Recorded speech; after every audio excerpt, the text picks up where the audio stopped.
Nagarjuna Sagar Srisailam project వివాదం మరోసారి తెర మీదకి వచ్చింది.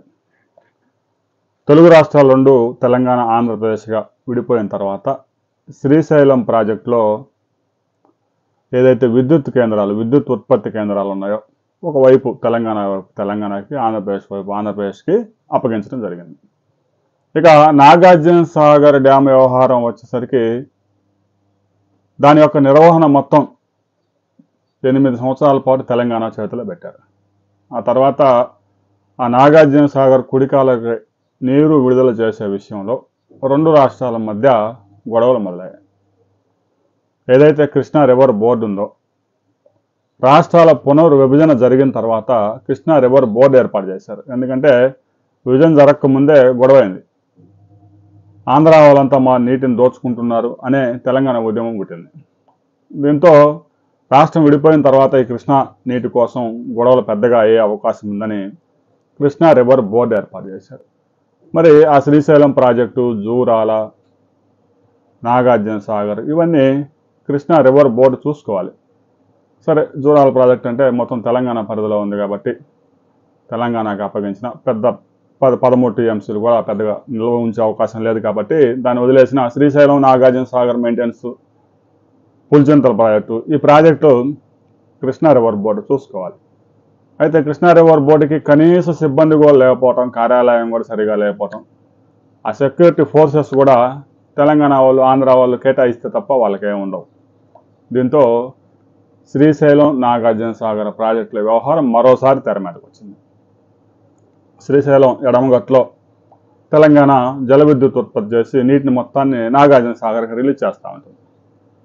ఎందుకంటే శ్రీశైలం ప్రాజెక్టు బ్యాక్ వాటర్లో పోతిరెడ్డిపాడు ద్వారా, హంద్రీనేవా ద్వారా ఆంధ్రప్రదేశ్ ప్రతిరోజు 1.5 టీఎంసీల నీటిని తీసుకెళ్లే అవకాశం ఉంది కాబట్టి 852 అడుగులకు రాకముందే ఆ నీటిని మొత్తాన్ని జల విద్యుత్ ఉత్పత్తి చేసి నాగార్జున సాగర్లోకి రిలీజ్ చేస్తూ ఉంది తెలంగాణ ప్రభుత్వం. ఇక నాగార్జున సాగర్ విషయంలో కూడా ఆ ఎడమ కాలకు ఎప్పుడు కావాలంటే అప్పుడు నీరు విడుదల చేసుకోవటం, మాదారెడ్డి లిఫ్ట్ ఇరిగేషన్కి నీటిని వాడుకోవటం, హైదరాబాద్ మంచినీటి అవసరాలకి 30 టీఎంసీలు వాడుకోవటం, ఈ విధంగా తెలంగాణ ప్రభుత్వం కూడా చేస్తూ ఉంది. కుడి కాలువకి నీటి విడుదల విషయం వచ్చేసరికి ఆంధ్రప్రదేశ్ ప్రభుత్వం కృష్ణా రివర్ బోర్డుకి అప్లికేషన్లు ఇండెంట్లు పెట్టుకోవాల్సి వస్తుంది. మాకు 5 టీఎంసీలు ఏంటి, మాకు 10 టీఎంసీలు అని అడుక్కోవాల్సి వస్తుంది. అందుకే ఆంధ్రప్రదేశ్ ప్రభుత్వం కేంద్ర జల సంఘానికి ఒక లెటర్ రాసింది. నాగార్జున సాగర్లో 14వ గేట్ నుంచి 26వ గేటు దాకా నిర్వహణ మొత్తం ఆంధ్రప్రదేశ్కి అప్పగించండి. రాబోయే నెల రోజుల్లో కుడి కాలువ నిర్వహణ 14వ గేట్ నుంచి 26వ గేటు దాకా ఆ ప్రాజెక్ట్ నిర్వహణ మొత్తం మాకే అప్పగించండి. 1 నుంచి 13 దాకా తెలంగాణ ఆ గేట్లన్నీ, ఆ ఎడమ కాలువ అన్నీ తెలంగాణకు అప్పగించండి అని కేంద్ర జల సంఘానికి లేఖ రాయడంతో తెలంగాణ ప్రభుత్వం కూడా సీరియస్ అవుతా ఉంది. నాగార్జున సాగర్ మొత్తం తెలంగాణ భూమిలో నిర్మించారు కాబట్టి గడ్డ మీద ఈ ప్రాజెక్ట్ నిర్వహణ మొత్తం మాకు అప్పగించాలని తెలంగాణ చెప్తా ఉంది. మరి శ్రీశైలం ప్రాజెక్టు మొత్తం పునర్విభజనలో ఆంధ్రప్రదేశ్ ప్రభుత్వం నిర్వహిస్తుందని చెప్పారు. కానీ మరి ఎడమగట్టులో విద్యుత్ ఉత్పత్తి చేస్తుంది ఎవరు? ఆ నిర్వహణ ఎడమగట్టు విద్యుత్ కేంద్రం మొత్తం తెలంగాణ ప్రభుత్వం ఎలా చూస్తుంది? శ్రీశైలం ప్రాజెక్టు మొత్తం ఆంధ్రప్రదేశ్ ప్రభుత్వానికి ఇవ్వాలిగా అని ఆంధ్రప్రదేశ్ వాదిస్తూ ఉంది. ఇలా శ్రీశైలం, నాగార్జున సాగర్ మధ్య పెద్ద గొడవే జరిగేలాగా ఉంది.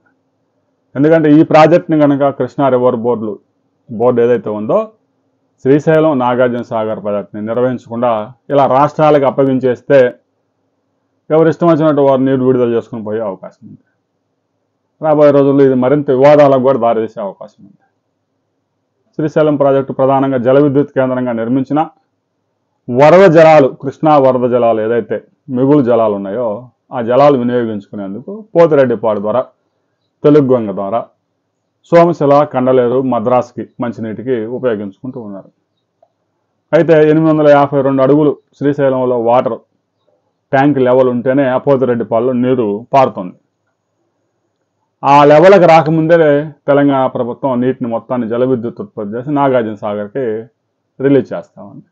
దీంతో ఆంధ్రప్రదేశ్ ప్రభుత్వం కూడా దీని మీద సీరియస్గా ఉంది. నాగార్జున సాగర్లో ఎట్టి పరిస్థితుల్లో సగం మాకు ఇవ్వాల్సిందే. కుడి కాలువకి నీటి విడుదల విషయంలో కృష్ణా రివర్ బోర్డు కూడా మాకు సరైన న్యాయం చేయడం లేదు అనేది రైతుల్లో కూడా బలంగా ఉంది. రాబోయే నెల రోజుల్లో ఈ నాగార్జున సాగర్ శ్రీశైలం వ్యవహారంలో కేంద్ర జల సంఘం ఎలాంటి నిర్ణయం తీసుకోబోతా ఉంది. ఈ 2 ప్రాజెక్టులు ఈ 2 తెలుగు రాష్ట్రాలకు కాకుండా పూర్తిగా కృష్ణా రివర్ బోర్డుకి అప్పగించి వారికి కొంత రక్షణ సిబ్బందిని 300 మందిని నియమించే అవకాశం కూడా కనిపిస్తూ ఉంది. రాబోయే కొద్ది రోజుల్లో ఢిల్లీలో ఎలాంటి నిర్ణయం తీసుకుంటారో అనే దాని మీద అప్డేట్స్ వచ్చిన తర్వాత మరో వీడియోలో మనం తెలుసుకుందాం.